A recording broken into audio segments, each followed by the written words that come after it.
ఏది తెలుగు అమ్మాయి అంటే హీరోయిన్, తెలుగు హీరోయిన్ అంటే చాలా మంది టక్కని గుర్తొచ్చేది షరబ్బ, స్వాతి, వీళ్ళే. చాలా తక్కువ మంది ఉన్నారు. But 2013 your first movie. Yeah. It's been already 10 years. Yes. 10 years Telugu అమ్మాయి అంటే మీరు ఒక్క పేరు గుర్తు రావడం, స్వాతి పేరు గుర్తు రావడం, ఇంకెవ్వరు రాకపోవడం ఒకందుకు మంచిదే. అయినా మనకే ఉంటాయి ఆప్షన్స్ అన్ని అనుకొని ఒక రకంగా సెల్ఫిష్గా ఆలోచించిన, ఇంకో రకంగా చూస్తే ఎవరు రాకపోవడం అనేది యూనో డైరెక్టర్స్ పాయింట్ ఆఫ్ వ్యూలో డిఫరెంట్గా ఉంది వాళ్ళ వర్షన్. బట్ ఫస్ట్ టైం ఒక యాక్ట్రెస్ని అడుగుతున్నా, వై ఇస్ ఇట్ హ్యాపెనింగ్? అంటే నేను స్టార్టింగ్లో ఇండస్ట్రీకి వచ్చిన కొత్తలో అయితే I think the very very less Telugu speaking actresses. As you told, Swati is there, she's still there. ఇంకా ఇద్దరు ముగ్గురు కూడా ఉన్నారు. ఇప్పుడు చాలా మంది అయ్యారు. I think after COVID OTT వచ్చిన తర్వాత people actually directors, producers started casting Telugu speaking actresses. So I think ఇప్పుడు చాలా మందిని చూస్తున్నాం. నేను వచ్చినప్పుడు నేను చాలా ఇంటర్వ్యూస్లో కూడా చెప్పాను, అంటే లైక్ ఎక్కువ ప్రిఫర్ చేయరు అని చెప్పి. And you go and work in other languages as well, and there is nothing wrong. వేరే వాళ్ళు కూడా ఇక్కడికి వచ్చి వర్క్ చేస్తారు. నాది అప్పుడు ఒక పాయింట్ ఉండేది ఏంటి అంటే, ఈక్వల్ ఆపర్చునిటీస్ ఉంటే బాగుంటుంది కదా అని అంతే ఉండేది.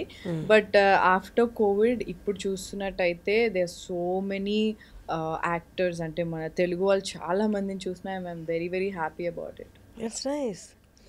చాలా అంటే మిగతా ఇండస్ట్రీస్లో చూస్తే వాళ్ళని కాస్ట్ చేసుకోవడానికి వాళ్ళు ఎంత తాతాలు ఆడుతుంటారో, మన వాళ్ళని పెట్టుకుంటే మన వర్క్ ఈజీ అవుతుంది. కానీ రియాలిటీ మాట్లాడుకుందాం. తెలుగు ఇండస్ట్రీలో కాస్టింగ్ జరుగుతున్నప్పుడు, ఆడిషన్కి వెళ్ళినప్పుడు ఫస్ట్ తెలుగు అమ్మాయి అనగానే వాళ్ళ మొహాలు మాడిపోతాయి. Okay, you know this is reality. ఎందుకు ఐ డోంట్ నో. వాళ్ళు ఏమంటారంటే కన్వీనియంట్గా ఉండరు, మనం చెప్పినట్టు చేయరు, వీళ్ళకి రెస్ట్రిక్షన్స్ ఎక్కువ అని అంటారు.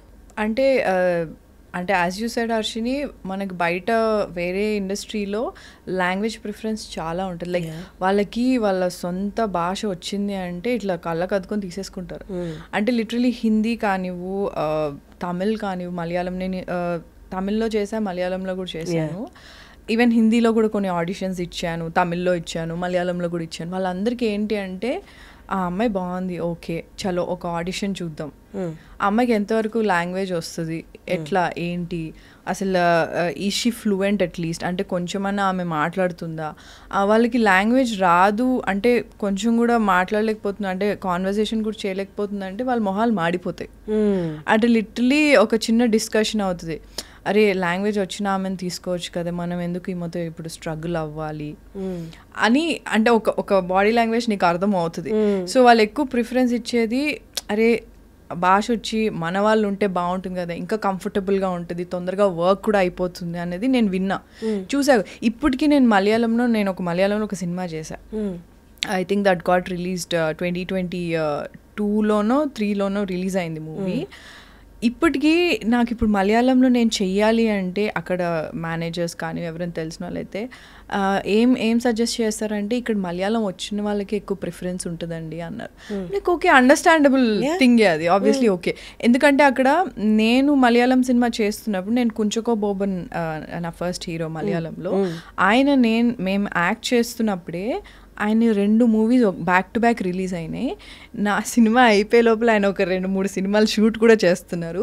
నాది అయిపోయి ఇప్పుడు ఒక ఆల్మోస్ట్ ఒక 1 year అయిపోయింది ఆ సినిమా. ఆయన ఒక 6 మూవీస్ రిలీజ్ అయినాయి. సో వాళ్ళు ఏంటి అంటే, ఒక్కొక్క మూవీ ఒక స్కెడ్యూల్లో అయిపోతుంది. అంటే లైక్ లెట్స్ సే ఒక 50-60 days ఒక స్కెడ్యూల్లో వాళ్ళు మొత్తం ఫినిష్ చేసేస్తారు, రిలీజ్ కూడా చేసేస్తారు. సో వాళ్ళకి అండ్ అందరికీ లాంగ్వేజ్ వచ్చు. అండ్ నేను షూట్కి వెళ్ళినప్పుడు కూడా నాది బైలింగ్వల్ మూవీ ఉండింది అనమాట, మలయాళం తమిళ్ బైలింగ్వల్. సో నాకు మలయాళం అసలు అర్థమయ్యేది కూడా కాదు. తమిళ్ నాకు వస్తుంది, తమిళ్ నేను మాట్లాడుతుంటే నాకు వచ్చేస్తుంది, అండ్ డైలాగ్స్ ఈజీగానే వస్తుంది నాకు. But Malayalam was very very very tough. So నేను ఒక్క 2-3 టేక్స్ ఎక్స్ట్రా తీసుకున్నాను అంటే అందరు మొహాలు చూసుకునేవారు. అంటే it's not bad or something, it's like అబ్బా మనకు మలయాళం లాంగ్వేజ్ వచ్చిన అమ్మాయి ఉంటే బాగుండేది కదా, ఇన్ని టేక్స్ కూడా అవ్వవు కదా అని నాకు అలా అనిపించేది. వాళ్ళు అన్నారు ఆబ్వియస్లీ. తమిళ్లో మాత్రం 1-2 takesలో నాది అయిపోయేది తమిళ్లో. కానీ మలయాళం వచ్చేసరికి ఐ యూస్ టు అంటే చాలా కష్టం అయ్యేది. I use to struggle a lot because I don't know the language. So ఆ ఒక cinema I think I'm lucky or something because నాకు మలయాళం రాదు, తమిళ వస్తుంది కాబట్టి I think they casted me and I suited the part. So అన్నిట్లో even హిందీలో కూడా హిందీ రావాలి compulsory because that's national language కాబట్టి. నాకు హైదరాబాదీ హిందీ వస్తుంది అండ్ నార్మల్గా కూడా కొంచెం శుద్ధి హిందీ కూడా వస్తుంది నాకు. సో అక్కడ కూడా ఏంటి అంటే కొంచెం మనకి అంటే కొంచెం హైదరాబాద్ టచ్ లేదా సౌత్ టచ్ ఉందనుకో, ఆ క్యారెక్టర్కి ఉండాలి అలాగా. ఆ క్యారెక్టర్ అలా మాట్లాడితేనే ప్రిఫరెన్స్ ఉంటుంది. లేదు ప్రాపర్ హిందీ మాట్లాడేది ఉంటే మనకి ఎక్కడొక్కడ దొబ్బేస్తుంది పక్క. సో కానీ నేను మాట్లాడేటప్పుడు కొంచెం కాన్షియస్గా ఆడిషన్ అన్నీ చేస్తే, ఇప్పుడు యాడ్ షూట్కి కూడా ఆడిషన్ చేయాలి నీకు హిందీలో. సో అంత స్పెసిఫిక్గా ఉంటారు. వెరాజ్ ఐ థింక్ తెలుగులో I think only few directors audition and take a call. So I think that's the reason మనకి ఇక్కడ చాలామంది లైక్ వేరే వేరే దగ్గర నుంచి కూడా ఇక్కడికి వచ్చి they do a lot of movies here and go back to their అంటే లైక్ వాళ్ళ లాంగ్వేజ్ ఇండస్ట్రీ దగ్గరికి వెళ్ళిపోయి I think they settle down and all. It's a very good thing.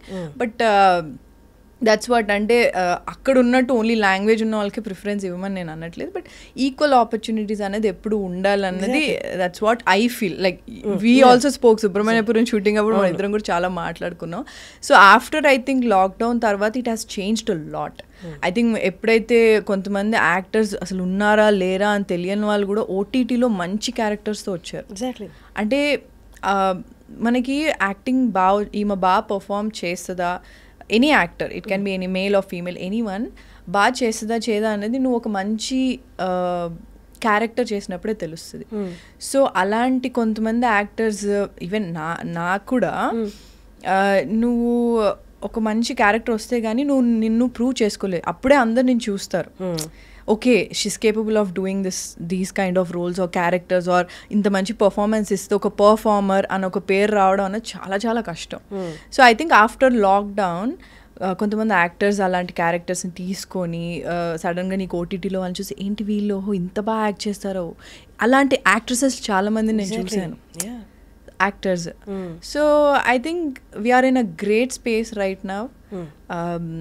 అంటే లాంగ్వేజ్ బ్యారియర్స్ అన్నవి ఏం లేవు because there subtitles, there dubbing option, you have everything right.